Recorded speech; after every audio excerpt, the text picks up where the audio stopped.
pagka sinabing nanay o ina or mama, sinisimbolo yun sa ilaw ng tahanan. So, pag sinabi natin ilaw, isa siyang liwanag na sinasabi natin o sa sarili kong paliwanag, yun yung nagtatama ng mga pagkakamali natin.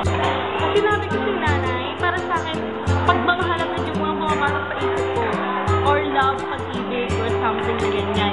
Kasi, we're created by love. Dahil sa pagmamahal ng ina.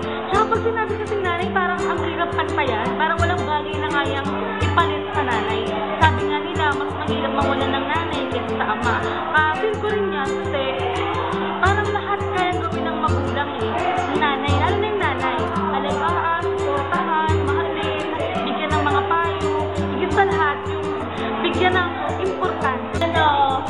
Si mama, mapagmahal, mapag-aruga, masipag, at walang katulad.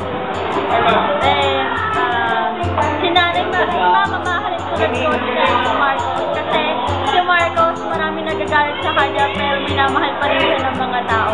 Ganon kami kay mama. Minsan naiinis kami kay mama, pero mahal pa rin namin siya. Ang nanay, unang word papasok ko, France din. Kasi pareho lang kami ng ugali.